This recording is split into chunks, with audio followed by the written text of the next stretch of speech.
Warning. This episode contains brain food that will lead to improved emotional and social intelligence.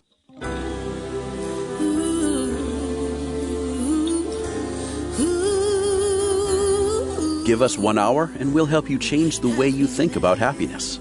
Harvesting Happiness with Lisa Cypers-Kamen is fresh, optimistic, and purpose-driven media that promotes well-being from the inside out. Each week, Lisa spotlights diverse trendsetters and change agents who are the greatest contemporary thinkers and doers, devoting their lives to creating a better world in which to live. Your host, Lisa Cypers-Kamen, is a widely recognized applied positive psychology expert, author, documentary filmmaker, and lecturer specializing in optimal lifestyle management. Let's get to it. Here's Lisa. Good morning, good afternoon, and good evening, wherever you are. Thanks for joining us on today's show, where you will learn about emotional triage, how to stay mentally healthy, strong, and balanced amidst the COVID-19 pandemic. My guest today is Professor Catherine A. Sanderson. We are focusing on finding happiness, or at least finding some semblance of contentment in the world as it is right now. I don't know if you know this, you probably don't, but the results from the most recent World Happiness Report are in. The 2020 report is in. And my friend and past guest on the show, Catherine Anderson, said, hey, let's connect and talk about the report and talk about what's going on with COVID-19. So today's episode is completely on the fly, stream of consciousness, getting the best of two women who have a lot to say about happiness. Catherine A. Sanderson is the Manuel Family Professor of Life Sciences at Amherst College. Her book, The Positive Shift, examines how mindset influences happiness, health, and even how long we live. Catherine's latest book, Why We Act, Turning Bystanders into Moral Rebels, which examines why good people so often stay silent or do nothing in the face of wrongdoing. She also writes a blog for Psychology Today, Norms Matter, that examines the power of social influence on virtually all aspects of our lives. You can connect with Catherine, and I'll give you all of that stuff actually at the break, but we're going to connect with Catherine now. So Catherine, let's just jump right into this subject. First of all, let's acknowledge that the World Happiness Study, the report, is out for 2020, and the surprising answer of the most happy country in the world, at least until now, is, drum roll. Well, I guess the least surprising finding is it's not the United States. Right. And it is Finland. And I really should say it is Finland once again. Yeah, were they last year? They were, and pretty much they're always in the top 5. I mean, so, it kind of jumps around a little bit, but it's always something like Finland, Norway, Denmark. Sweden, etc. Yeah. Denmark, exactly. Yes. Yes. The usual suspects, as we would say. Absolutely. And the reason why Finland scores so high, I'm probably going to not pronounce this properly, is it Saitu? I have no idea, so we'll just go with whatever you think is best. Situ, which means really grit. I mean, so it means the perspective on being able to be hardy, to be able to maintain a positive outlook. And I think that clearly is one factor. Yeah. And when we talk about grit, resiliency, hardiness, the ability to bounce back when things go wrong, I think that this is the perfect opportunity, the times in which we are living, for all of us to either exercise the copious amounts of grit that we already have or learn to become more gritty. And one of the key findings from the research in positive psychology is that experiencing some adversity actually helps us build those skills. So there's interesting research showing that people who have basically had stress-free lives don't tend to feel as happy as people who've experienced between 2 and 6 major life events, getting divorced, getting fired, experiencing a major illness or disease. And one of the reasons for that is that experiencing adversity can actually have tremendous benefits. Well, it teaches us to be stronger emotionally. It teaches us that things don't remain the same, right? So we have a negative event that happens to us, And inevitably time passes and things do get better. Which is a really important finding, right? Because it allows us to think, okay, whatever's going on right now, it won't always be this way. Yes. So when we translate this to the current circumstances, that being this COVID-19 virus that is really sweeping the world, and people's lives have and continue to be upended by this. And there is no real end in sight at the moment. There's an idea of an ending, right? After a period of weeks, that there will be a morning after. The people are feeling frazzled. And people are feeling frazzled across multiple levels. So people are feeling frazzled at a personal level. Is my health going to be okay? Is the health of my loved ones going to be okay? People are also feeling frazzled at a professional level. So many people have lost income. People may be worried about where they are going to be financially. And for some people, this situation is also putting additional stress on relationships. So we're all spending a lot more time, for better or for worse, with family members who we maybe would see some, but not 24/7. And so there's sort of multiple levels at which stress may be impacting us. And in addition to that, the flip side is, and you and I talked about this before we began the show, that I'm finding this quirky little comfort in knowing that I am not alone. Like in the past recession, when the world went to hell in a handbasket, some people did okay and some people didn't. In this situation, we are all in it together. There's not a person that is not affected by this. Yes. And in that sense, there is a real sense of social solidarity, right? That other people do totally know what we're going through. When we experience personal loss, so the death of a loved one, we often feel isolated in part because we think other people just don't really understand what I'm going through. Yeah. But the reality is pretty much everybody understands what we're all going through because we're all experiencing virtually the same thing. And some of us are doing better than others. You and I also talked about that some people who may have had more experience with adversity may be taking this more in stride than others who don't or who haven't. Absolutely. And as I shared with you earlier, I have a friend who was living in New Orleans at the time of Hurricane Katrina. And she emailed me a few nights ago and said pretty much, I'm doing great. I got this because I lived through Hurricane Katrina when I had no idea how things were going to be. And that really gave me a sense of perspective and the recognition that no matter how things seem, they really will get better. So I do think, in a sense, people who have undergone some kind of difficult experiences have probably developed an ability to find some silver lining and to see this current situation as somewhat less stressful. It's funny you talk about your friend in Louisiana. We have a colleague, a team member at Harvesting Happiness who lives in Caracas, Venezuela. She's been with us for many years and she's in her 20s and she's like taking it all in stride. And if you look at the political climate in Venezuela and the difficulties that the citizens of Venezuela have endured for the last several years, this little virus is nothing. Right. Well, that sort of speaks to, the old expression, that which doesn't kill us makes us stronger, right? Yeah. She's like, yeah, we're under quarantine. We've got food. One of us goes out and gets the food and, we're with our family and we know it's going to pass. And I think what a model and what a beautiful attitude that this young woman possesses to understand that there's certain things that she can control, right? The provisions that she brings into the household, the attitude that she carries with her. But she can't control the virus. She can't control the restrictions. Right. Well, and that's the old AA saying, right?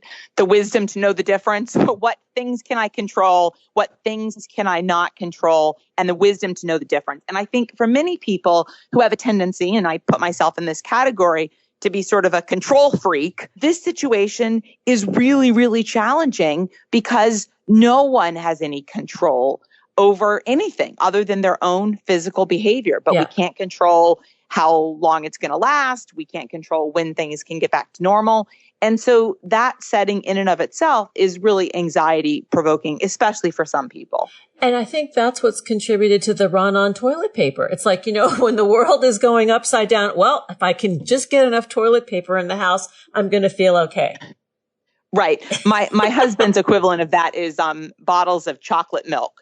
For some reason, he's decided that that's what's going to get him through this. And so I can't even describe the number of those little tiny, single serving chocolate milk containers we have. But every time he goes out, he returns with another 10. And I think he's the only person who's dealing with the pandemic by buying chocolate milk repeatedly. But I think that if we all have, one of those little comfort items, for me, it's honesty, this green honey tea that I love. And I feel okay. I've got, 3 cases and I'm good. Mm-hmm. Well, and that's a sense, as you noted, where doing something that you feel, okay, as long as I have this, I'm going to be okay. That belief in and of itself is very important for health and happiness.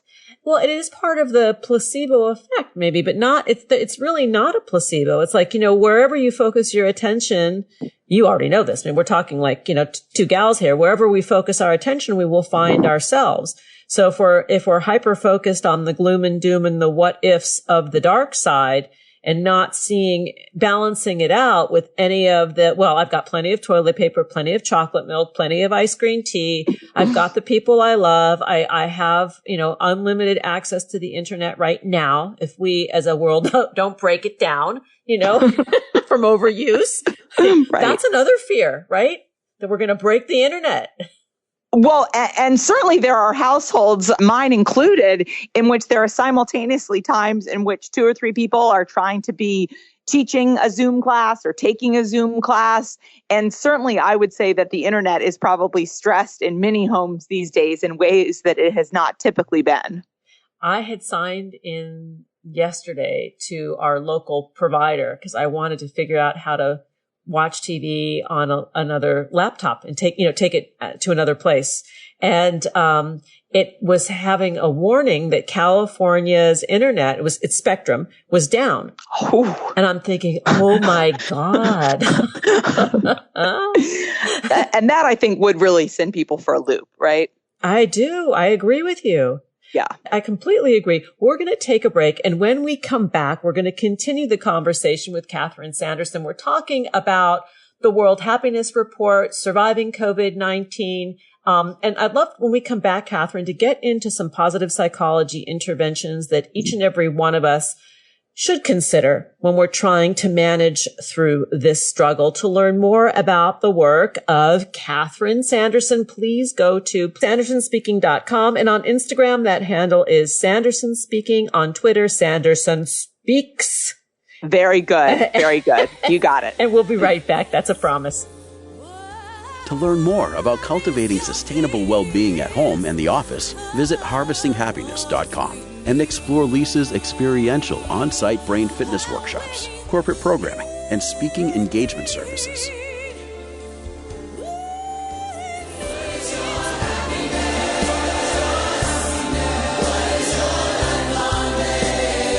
And we are back. I'm talking with my guest today, Catherine A. Sanderson, about emotional triage, how to stay mentally healthy, strong, and balanced amidst the COVID-19 pandemic. Let's return to the conversation. And we are back. I'm getting to hang out with my friend, Professor Catherine A. Sanderson. We're talking about the most recent World Happiness Report of 2020 that cites Finland as being the happiest country in the world. But while that's just interesting information, what we're really talking about, how to manage stress and anxiety amidst the COVID-19 breakout and how our lives have been upended, by this invisible germ. Upended and really for an uncertain period of time. Yes. So it's not like a snow day when it's, 2 or 3 days of snow and no school and roads are closed. I think the uncertainty has also magnified the stress for many people. Yes. Let's talk a little bit about positive psychology interventions and how we can apply them to better manage in the crisis or the moment. So I think the first thing I want to say is it's really important for people to recognize that this is not a one-size-fits-all approach, because different people, frankly, find different things inducing happiness and positive psychology. So I always like to throw out a few options because I really want people to think about what works for them and not to beat themselves up if somebody says, well, you should just meditate and they're not a meditator, for example. Yes. I'm doing the eye roll because that's the one that I hear from everybody. You want me to meditate? I'm like, yeah, ideally I do, but I know that it doesn't work for everybody. Well, and I think that's the challenge is that when people are told, well, you need to do this. And if you don't do this, you're wrong or you're failing at being happy. That, of course, is not effective. And so I do think the most important strategy first is for people to acknowledge that what works for your best friend or your sister or your husband may not be the thing that works for you. And so people should actually take some time to think about what's the thing that's going to make them feel best. And let's talk about structure, because to me, regardless of where we're at, where we come from, what the story is, having some sense of structure to our days is a really useful tool. Yes, absolutely. And that's in part, as you and I spoke about earlier, is because structure gives us a sense of control. There is so much in this situation that we cannot control. So if there are ways that we can cling to, well, I'm going to wake up and I'm going to make my bed and then I'm going to do my exercise like I would normally do in a gym, but instead I'm going to do this, home workout. And then I'm going to have my green tea or whatever it is.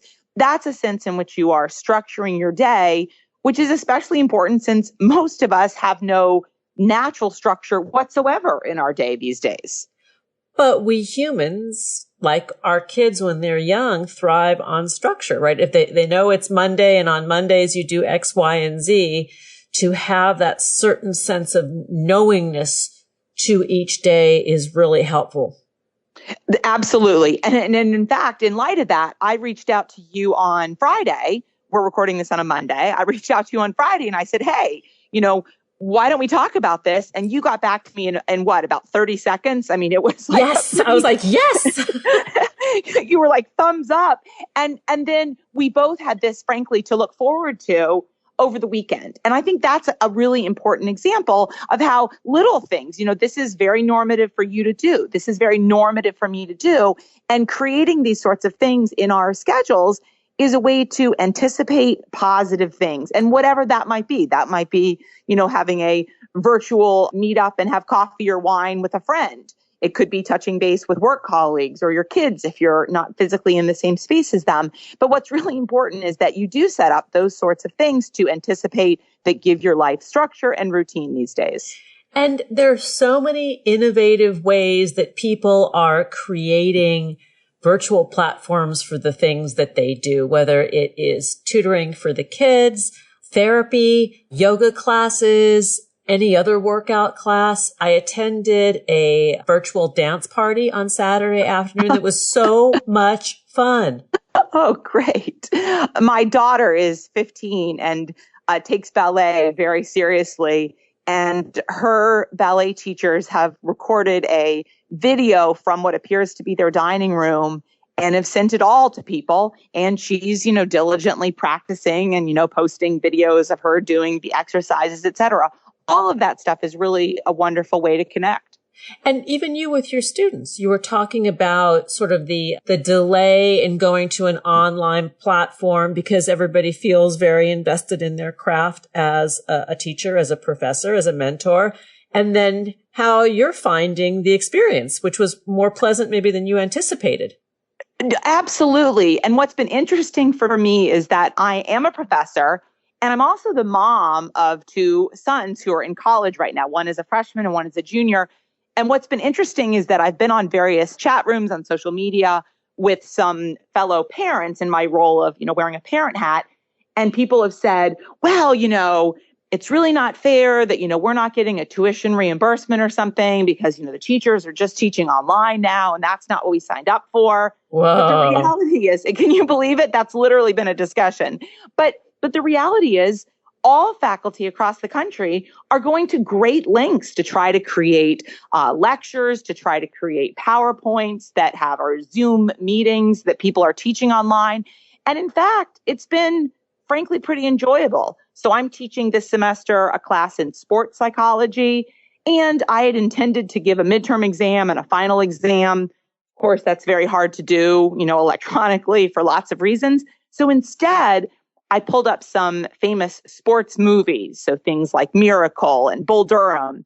And I'm having students do an analysis of how the concepts they've learned in class are shown in these films. So that's a way of them integrating the knowledge that they've learned with something that I think will be entertaining and enjoyable for them. And this is the way that I think lots of faculty across the country are trying to learn new skills and give students the very best experience they can, even in these trying times. And when we talk about, how we learn, this is a living laboratory. There's never been anything like this before. And there's a learning curve for everyone. My kids have said that they really enjoy online learning. In fact, they prefer it because it's more convenient for them. And they know they need to do the work. They know what the expectations are. The challenge remains for one of my kids in the laboratory environment because it's pretty hard to have an organic chemistry lab when you've got pop-up online learning, I cannot imagine. So I wasn't that good at chemistry when it was not online, so I can't imagine it going better that way. Well, I am impressed that my daughter is, first of all, liking organic chemistry. I'm like, that's not from my gene pool. That's the other side. But anyway, moving on with some other interventions, because, having routine ritual to the day and you saying that it works a little bit differently for different people. But the basic interventions, some of the basic skills that positive psychology research has told us is that when we stay, let's say, for example, in a place of gratitude or appreciation or recognition for the things in life that do go right. Absolutely. And the reality is this situation does have some real positives. So people are really enjoying being able to do things that maybe they haven't really had the time to do. People who aren't commuting all of a sudden may feel like they have extra hours in their day in that sense. People are picking up pleasure books.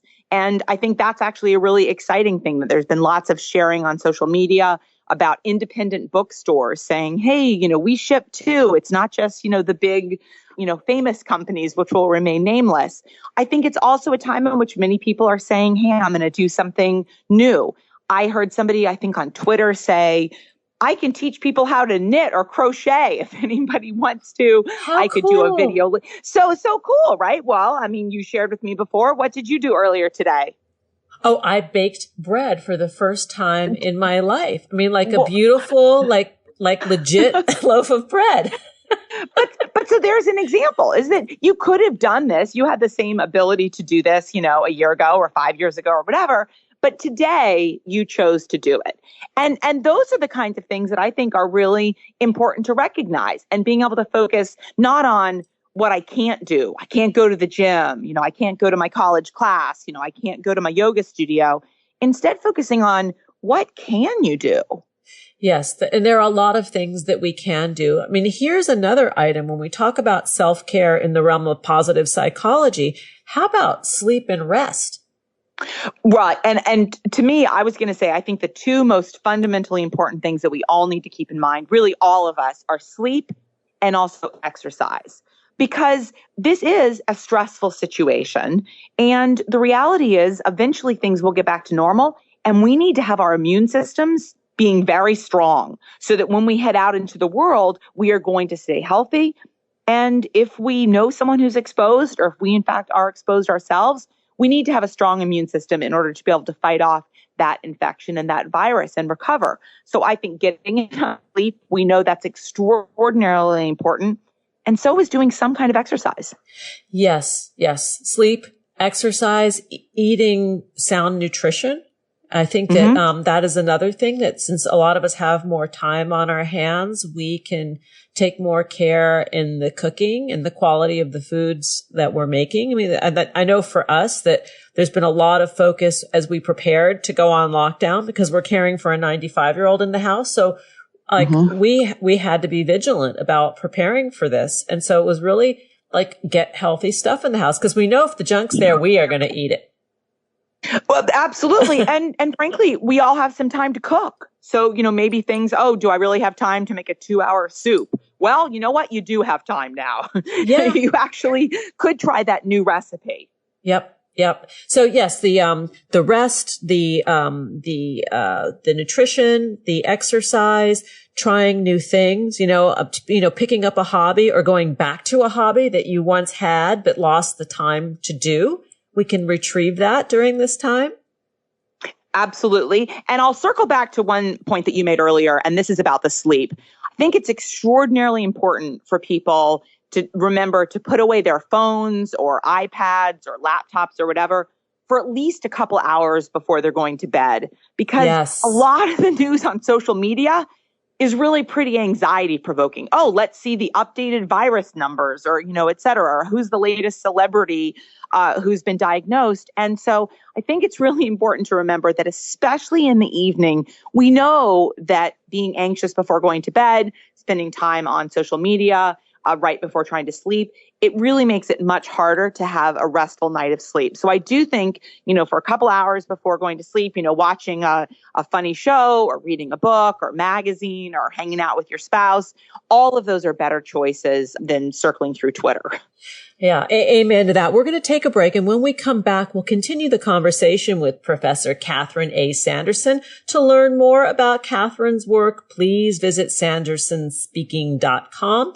And on Instagram, you can find her at Sanderson Speaking, and on Twitter, Sanderson Speaks. Here comes the pause, and we'll be right back. Did you know that happiness is actually good for your health?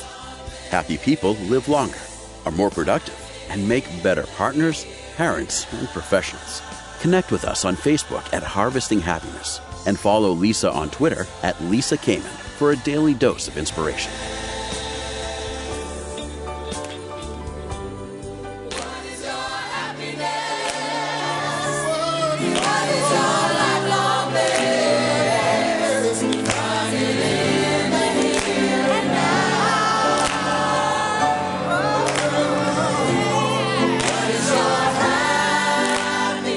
We are back exploring the meaning of emotional triage, what it means to stay mentally healthy, strong, and balanced amidst the COVID-19 pandemic. And we're also talking about the results of the most recent 2020 World Happiness Report that places the Finns above the Americans. Let's return to the conversation with Professor Catherine A. Sanderson. We are back talking about happiness in 2020, even amidst the COVID-19 virus. My guest today is Professor Catherine A. Sanderson, who is the Manuel Family Professor of Life Science, that's psychology, at Amherst College. She is the author of several books. One is The Positive Shift, and her newest is, here we go, Why We Act, Turning Bystanders into Moral Rebels. Catherine, let's talk about the narrative. Everybody's got a story about what they're going through right now, and how much of the storytelling impacts our reality or the experience. So I think it's important to remember that we all have a choice about how do we frame these circumstances. We can frame it in terms of how horrible this is, how stressful, what is lost. We can also frame it in terms of what is gained and the way in which we can do so in a positive manner. And of course, lots of research suggests the power for happiness and health of doing that kind of a positive reframe. So the attitude is everything. Is the glass half full or is it half empty? Both are true. Both are true. Both are true. Yes. And they may be true for different people living in the same household, that for people who are focusing on the anxiety and the fear, and other people who are sort of more optimistic in their framing. So I think it's important to recognize that people have a different natural tendency. But even for people who do not naturally find the silver lining, this is really a time to develop those skills. Yes. And I think it's important to really bring up that happiness or positive emotion requires muscle toning, right? You have to sort of feed those muscles the things that it takes to strengthen them. So it's a practice. It is. Now, for some people, it happens more naturally than other people. Just like, some people are naturally more flexible in their joints than other people. So people may vary in their natural ability, but yes, all of us can get stronger and better at doing it with deliberate practice. Let's talk a little bit about the financial impact. I don't think there's a person that I know that is not financially impacted by what is going on. And the fear, when you sort of run the story to its bitter end, the fear is of, being homeless and without resources. I mean, that's where it goes to. It goes to a very primal level of scarcity. It does. And I agree with you completely. And that is one of the things that worries me so much, is that this is going to have a differential impact on different people. And there will certainly be, although everybody is going to be hurt financially, there are going to be some people who have more resources to be able to withstand that pain than other people. And that brings me to the idea of social service, volunteerism, community, paying it forward, uplifting others, that I think we're going to have a great opportunity to do as a result of this. I have been very, very impressed by what I've seen from many cities in which there's been an emphasis on making sure that kids are being fed. So I'm sure that you and your listeners have heard about all the school districts, New York City, Boston, so on, the big districts saying, hey, we're still serving these lunches. You can come and pick them up at, 40 different, locations. And I think that was one of the reasons why K-12 districts were so reluctant to close, is that they weren't just worried about, are we going to be able to teach the kids, math or, science or writing? They were really worried about, are the kids going to get fed? And for kids that are relying on, in some cases, breakfast and lunch as two meals that are provided at school, I've been really heartened to see such an emphasis being placed nationwide on making sure that lower income kids are getting enough food. And there are some systems in place that now prevent foreclosures and evictions. I mean, all of that is on hold. So if somebody was in an economic downturn, the pause button has been hit on that temporarily, which is not, a final solution, but at least it eases the pressure.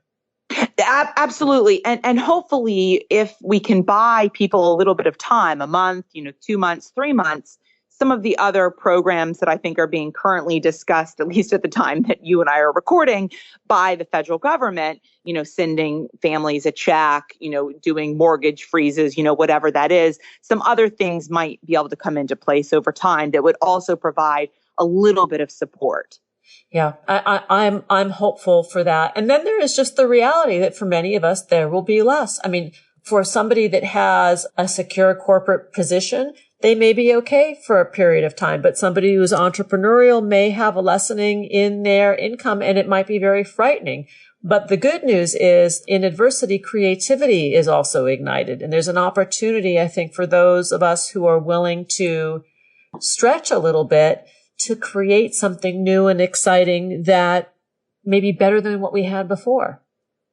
And I also think, and your story earlier about baking bread reminded me of, I have a friend who lost her position. She was working as a substitute teacher. And of course, there is no substitute teaching, these days. And so she has posted on social media that she loves to bake bread. She's baking bread, and that she will drive it to your house and leave it, I think, in your mailbox.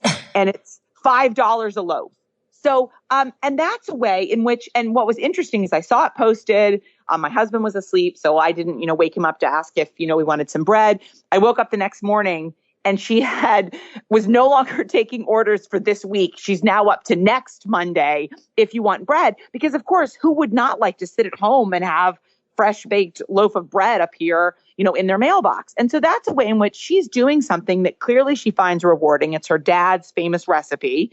And she's actually, it's not going to provide health insurance or a 401k, but it certainly is going to give her a little bit of money that I think is going to be important for her and her family. Which, something you just said brought me to meaning making. As we look at positive psychology and some of the interventions, what you just described in this story with your friend using her dad's recipe. I don't know if her dad is alive or not, but there's something very meaningful and connected about that. Well, absolutely. And this is one of those times in which, social media has gotten such a bad rap over the last year or two, right? That social media causes, anxiety and depression and, suicidal ideation. And it's, this terrible thing. But this is really the kind of time in which I think social media has been extraordinarily useful at making people connect. My husband and I have a thing that we're doing during this pandemic is that every other day we go out to get takeout from some independent, local family-owned restaurant. And so we just alternate. Last night it was pizza. A couple of days before that it was Mexican. And we're doing that as a way to try to support restaurants that we've really valued in our community over the last few years. And I'd never really given any thought to who are these people who own this Mexican restaurant that we go to. And all of a sudden on social media, I'm really starting to understand that these are people who are going to experience this as they are no longer allowed to, serve people sitting in their restaurant. Their lunch business is, basically completely gone and so on. And it's actually really made me feel much more connected to my community. I have that same experience of social media now. I mean, I have a love-hate relationship with it because I see that the movie making that goes on and the social comparison and how that really does kill positivity for some of us. But, the experience I had with this virtual dance party that was held by Daybreaker, I'm going to give Daybreaker a shout out because Radha Agrawal, the founder of Daybreaker, has been a guest on the show. And 2,500 people showed up on 24 hours notice to dance together for 2 hours. Wow. From around the world. It was magnificent. I mean, it was a spiritual experience. I know that sounds goofy, but it was crazy. Like everybody just wanted to move and dance and got excited when somebody came in from another country and like so many countries were there. It was like, all right, this is the internet being used at its best. Mm-hmm. Absolutely. And I bet we're going to continue to see examples of that, right? In terms of helping people who are in need, providing information, making people feel connected. And that is really one of the powerful things. We are going to take a break in a minute. But before we do, I want to ask you, what is the favorite thing in your day right now? So I have 2 dogs that I adore. And I will say that they are happy as can be right now because they have people home all the time. They are really a source. Every time I go down to try to write in my study, both of them come and curl up in their beds right beside me, and they bring me joy every single moment. So it's being connected to the animals and seeing their love of your attention. Absolutely. Yeah. And it's not big. I mean, what you described is so beautiful and it's not big. It doesn't cost money. It is separate and distinct from your professional life. And it's something so lovely. Well, and I can share, I know that we're on time right now, but I can also share there's really interesting research showing that when you look into your dog's eyes, it increases a chemical, oxytocin, that is the bonding hormone. And so it's also the case where honestly, I feel it's very, very good for my health. Well, especially since we shouldn't be doing a lot of hugging right now, right? I mean, the people that you're in quarantine with, hopefully everybody's healthy and there can be unlimited hugging there. But the fact that, our animals can provide love and comfort and that snuggly experience is good for our health. Well, and there has been an outpouring in some, mainstream media outlets have picked up on this. There's been an outpouring of adoptions from local animal shelters. And people say, I've always wanted to own a dog, but I'm not home enough to take care of a dog or to walk a dog, or, I travel too much for work. And many animal shelters across the country are reporting that adoptions are just sky high right now as people either are adopting or they're fostering for, a month or 2 months or however long this takes. And all of a sudden, these animals are having a home. Wow. Another silver lining. Absolutely. And another silver lining on top of that silver lining is our clean air. Oh, that has been incredible. I don't know if you've seen the pictures from Italy. Have you seen those? I have not, but I can only imagine because I've seen them from LA where the air is clear over the city where there's normally that gunky halo of schmutz. Well, my family spent Christmas, literally 2019 Christmas in Italy. And they have posted pictures of, in particular, the water around Venice, which of course is overwhelmingly, polluted and dirty. And what they've shown, and they're wonderful pictures if your listeners Google them, of marine life, of fish returning to the canals. One of them shows a dolphin, and they say, a dolphin has not been, seen in the canals in something like 50 years. And so there is a sense in which all of this, reduced plane travel and car travel and so on is just amazing for the world in a sense. Yeah, it's giving the world a little rest, right? It's fascinating. We're going to take a break, and when we come back, we'll continue the conversation with Professor Catherine A. Sanderson. To learn more about Catherine's work, please go to sandersonspeaking.com, on Twitter at Sanderson Speaks, and on Instagram, Sanderson Speaking. Here comes a little pause, and we'll be back in a flash. Who says money can't buy happiness? Whether you are a skeptic or seeker, check out Lisa's new book. Are we happy yet? 8 Keys to Unlocking a Joyful Life. A boot camp manual for greater emotional fitness is available at Barnes & Noble, Amazon, IndieBound, and HarvestingHappiness.com. Here's a truth bomb. Emotions are contagious, and happiness is a universally desired state. But we tend to forget that we all have the freedom to be happy or the liberty to be miserable each day, regardless of external circumstances. Explore the journey of human happiness, how to find it and keep it, with Lisa's documentary film, H Factor. Where is your heart? Visit HarvestingHappiness.com to learn more. Happiness, yeah.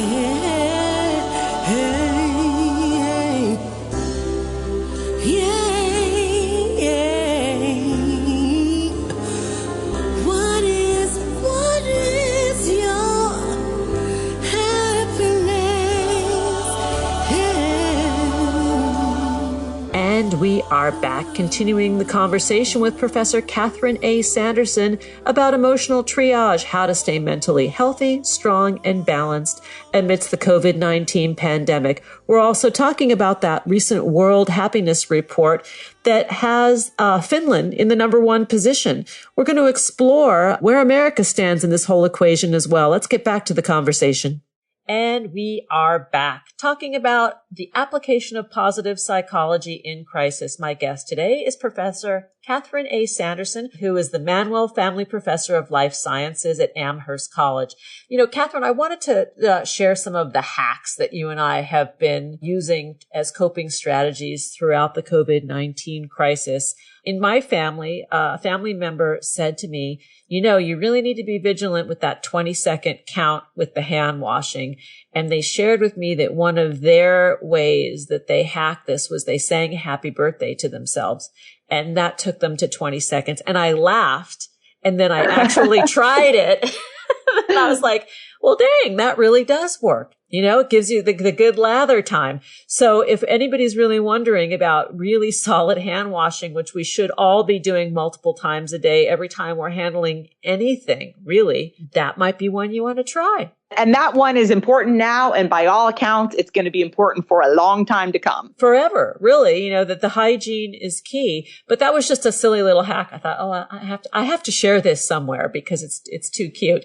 And in fact, the family member said they were doing it in Spanish because it was a little bit longer when they sang it in Spanish.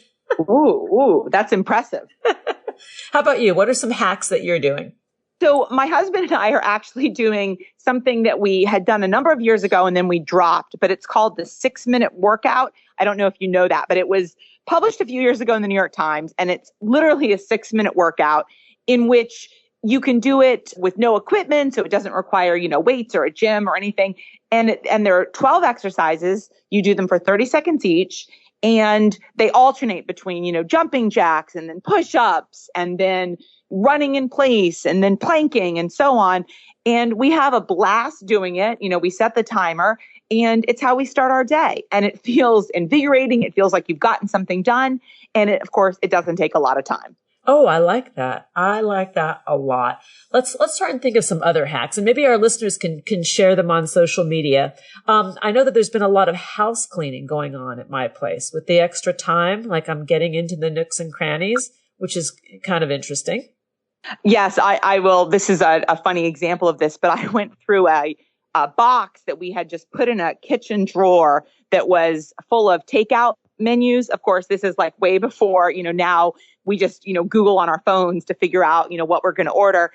So I went through these menus to toss them into recycling, and I found the student directory for my daughter's elementary school. It was 2015, 2016. So I haven't obviously used this in 4 or 5 years, and that felt great. I now have a perfectly clean kitchen drawer. Oh, I love that. Yes, there is opportunity for so many things during this period of time. Let's go back to the happiness report, the 2020 report that cited the Finns as being the happiest. These Scandinavian countries consistently come in number one position for a variety of reasons, I think having to do with grit, certainly the Finns talk about, but then the idea, is it hygge or hygge, where we sort of the coziness of looking after one another is what the Danes talk about. What are some other areas that come up in this new study? So one thing that really struck me, and this is in part because I am a professor, and this is something that my college and many different colleges have focused on, is the role of belongingness.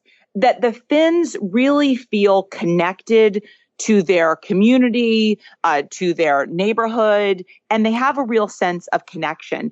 And what we've seen in many college campuses is that students are often not necessarily feeling connected to their community in a college setting, which can have lots of unfortunate ramifications in terms of depression, loneliness, anxiety. And one of the things I've been working on over the last couple of years in collaboration with my students is to try to find ways to increase connection and belongingness. And there certainly is evidence that colleges and universities that do that show decreases in loneliness and higher rates of psychological well-being in students. Yeah, that makes total sense. And as I'm looking at some of the details of this report, which I just realized that one of our colleagues, John Halliwell, is now running that project. And he's from the University of British Columbia in Vancouver. But they also talk about in the report, I want to get to the nut of it here because I'm looking here, that the U.S. is down in position. So the first report came out in 2012, and America was at its peak in 2012 in position 11. And now we have fallen, and guess where we're at? So I know, but it's sad. It is sad. We're at 18. We're at 18. So allegedly the most wealthy and abundant country of all is in a slipping position. And why is that? We should be happy. We have all these things. So what I described, and I was quoted in the Friday New York Times, I guess that was it Friday the 20th, I think, if people want to look up the article. What I said is that I don't think that America, by and large, and I know this is not true for you or your listeners, but I think by and large, America doesn't care about happiness. It's not something that we prioritize. And I think very clearly, America chooses what we want to focus on. So the example that I often give is that every year, just about this time, and I'm hoping maybe we won't see it this year, but every year about this time, there's some kind of news report that's widely picked up that describes some high school senior who's gotten into all of the Ivy colleges. And let's celebrate, that. And the reality is that that's not the kind of thing that we want to be celebrating as a society, that we really want to be focusing on people finding fulfillment and meaning and happiness. And I think we need to start placing a higher priority on that than on, SAT scores, for example. Which one of the other silver linings of this is that the SATs have been temporarily suspended. Yes. And I will be very interested to see how high schools and colleges respond to this, because I know that there are many schools that are now going to just a pass fail for this semester, because it just isn't really possible for many people to teach and learn as effectively in this environment. And that doesn't mean that online learning can't be effective, but this is not like the ideal online learning, because people are kind of doing it at the seat of their pants, not in the same sort of way.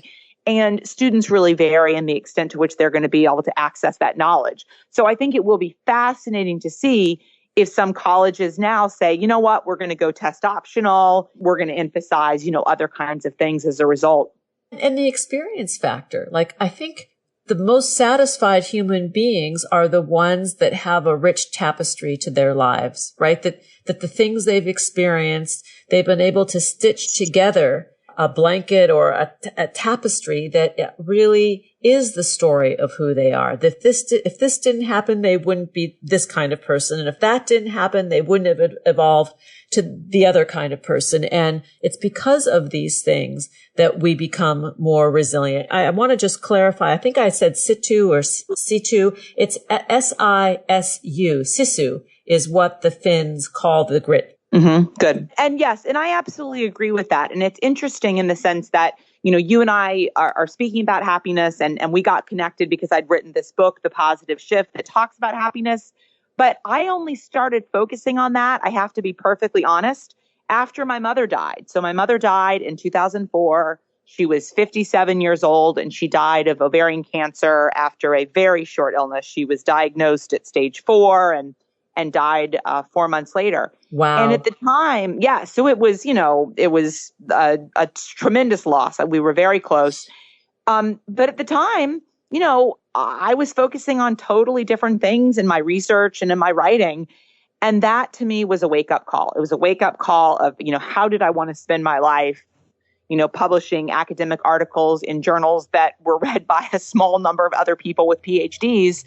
And I really shifted my focus and started talking about happiness and meaning because life is short and unpredictable. Clearly. Right? Yeah. I mean, this whole COVID-19, thank you. We're not happy you're here, but thank you for opening our eyes. I mean, I guess that is the silver lining too, that we have an opportunity to do it differently as a result of this life-altering experience that we're all going through at this time. And it really has forced us to say, well, what is important and, what is not important? I have a number of college students who, have said this is really just devastating. This is their senior spring. And for some of them, it's their sports season. Yep. And by all accounts, high school and college graduations are, not going to be certainly happening or happening in the normal way that they would be happening. Obviously, there are people who've had, weddings called off or, postponed or be poorly attended and so on. But the reality is it gives us a real wake-up call in terms of appreciating every single day and how do we want to be spending the time that we do have. Catherine, thank you so much. Thanks for reaching out. I want to just, first of all, start there that, again, I'm so touched that you thought of me, the show, and that we could put it together so quickly and hopefully offer our listeners some real brain food, some real ideas, ways to make this journey through COVID-19 and the recovery, the aftermath, a little bit more joyful might be a strong word at this point. People might be eye rolling if I were to say that. So just a little bit more comfortable. Well, and to be honest, I thought of reaching out in part because there's so much doom and gloom these days. And I know that for myself, I'm spending a lot of time listening to podcasts, listening to the radio as I walk around my house and I clean or I sort a closet. And I wanted to have give people something positive and happy and affirming to listen to if they're doing the same throughout their days in quarantine. I agree. And I find doing these interviews through this personally really uplifting. It's never been busier because everybody's got time on their hands. So everybody that's been postponing their interviews, they're like writing to Andrea, I can do this now. I can do this now. And everybody shows up and says, you know what? This was like the highlight of my day just to talk about something positive. Absolutely. Well, and thank you for the wonderful service that you are doing for so many people in sharing your words and the words of your guests worldwide. Well, that's my passion. That is my joy. So, Catherine, you'll come back again and hang out in less, emergency circumstances. And as always, I really enjoy being with you on the air and spending some time chatting. We got to have like a video visit, which was really nice too. So to learn more about the work of Catherine Sanderson, please go to sandersonspeaking.com, on Twitter at Sanderson Speaks, right? Yes, exactly. All right. And we'll be back again. Thanks. Thank you. Thanks for joining us on Harvesting Happiness. This is Lisa Cypers-Kamen and my guest today, Professor Catherine Sanderson, wishing you kind thoughts, kinder words, and the kindest of actions. Until next time, remember, happiness is an inside job. Happiness is your inside job. Go out and rock your day. Stay safe, healthy, and keep your humor. We'll be back again soon. Keep harvesting your own happiness anytime and anywhere from the comfort of wherever you are. Subscribe, listen, and share hundreds of downloadable episodes via our free app or from our libraries at toginet.com, iTunes, Google Play, and other fine podcast platforms. To learn more about Lisa's global consulting services, please visit harvestinghappiness.com. Spread more joy by liking us on Facebook at Harvesting Happiness and following Lisa on Twitter at Lisa Kamen. Harvesting Happiness is produced in collaboration with TogiNet Radio, KBUU Radio Malibu.net, and is available on PRX, the Public Radio Exchange.